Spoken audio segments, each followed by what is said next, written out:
क्या महेंद्र सिंह धोनी के IPL career का ये आखिरी सीजन है? क्या महेंद्र सिंह धोनी और सीएसके अब एंड ऑफ एन एरा की तरफ बढ़ रहे हैं? ये सब कुछ होता हुआ दिख रहा है, क्योंकि महेंद्र सिंह धोनी को लेकर खबर आती है कि धोनी साहब जो है वो आईपीएल 2026 में सारे मैचेस नहीं खेले। इनफैक्ट शुरुआत के 2 हफ्ते में धोनी आपको दिखेंगे ही नहीं। आगे क्या होगा वो पता नहीं। कईयों का मानना है कि शायद अगर सीएसके क्वालिफिकेशन की तरफ बढ़ती है तो कुछ मैचेस में धोनी आ जाएंगे, जो शायद फैंस के लिए होंगे एक फेयरवेल के लिए। कई कह रहे हैं कि भाई साहब धोनी साहब ने पूरे प्रैक्टिस मैचेस खेले थे, वो दिखाई पड़ रहे थे ग्राउंड में।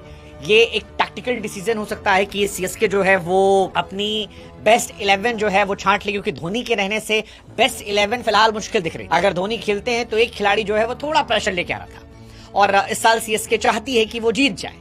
कईयों का मानना है कि यार धोनी साहब को 2023 में ही रिटायरमेंट ले लेना चाहिए था, क्योंकि कुछ फेयरवेल जो होते हैं वो अच्छे तभी होते हैं जब सही समय पर आए। 2023 में सीएसके ने ट्रॉफी उठाई थी और उस वक्त धोनी के पास रिटायरमेंट पीक पर लेने का बहुत अच्छा मौका था, और कईयों का मानना है शायद वो बेस्ट टाइम था जहां धोनी रिटायर हो सके। पर धोनी साहब नहीं हुए, उन्होंने कहा मैं खेलूंगा, और वो खेलते भी नजर आए। अच्छा खेला भी उन्होंने।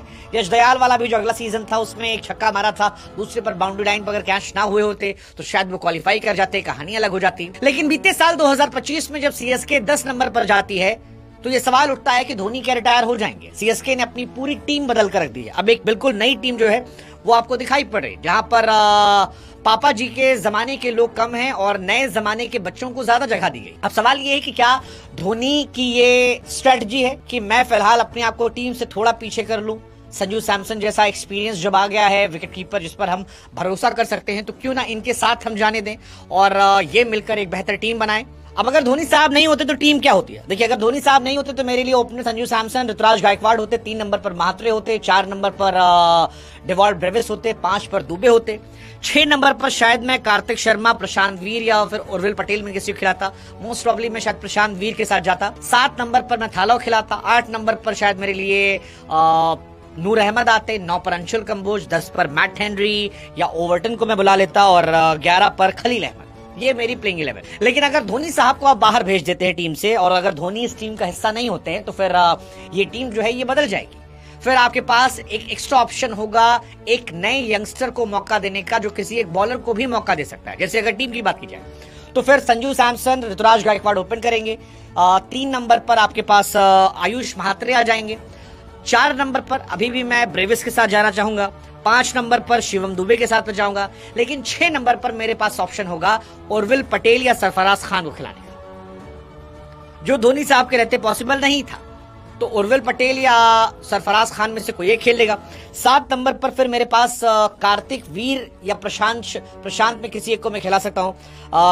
आई थिंक जडेजा के रिप्लेसमेंट के तौर पर शायद मैं प्रशांत को खिला लूं कि एक एक्स्ट्रा बॉलिंग ऑप्शन मुझे मिल जाएगा। और उसके बाद फिर 8 नंबर पर आपके पास नूर अहमद आ गए। फिर आपके पास मुकेश चौधरी, अंशुल कंबोज, खलील, इनमें से कोई एक हो सकता है। एक किसी बॉलर को आप इम्पैक्ट प्लेयर के तौर पर भी ला सकते हैं।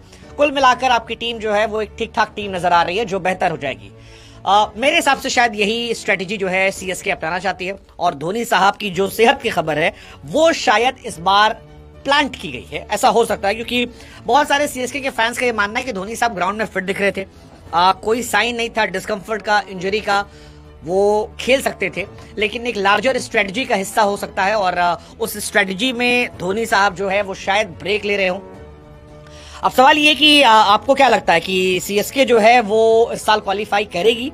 क्योंकि स्टार स्पोर्ट्स की तरफ से जब तमाम एक्सपर्ट से पूछा गया कि 4 टीमें कौन सी हैं जो आपको लगता है कि क्वालिफाई करेंगी, तो सिर्फ 2 एक्सपर्ट थे, फाफ डुप्लेसी और आपके चेतेश्वर पुजारा, जिन्होंने सीएसके का नाम लिया था। और अगर आप थोड़ा इमोशंस पर जाकर देखेंगे तो फाफ और पुजारा ये दोनों की सीएसके की हिस्ट्री रही है, यानी दोनों सीएसके का हिस्सा रहे हैं, तो उनका नाम लेना मुझे हैरान नहीं करता।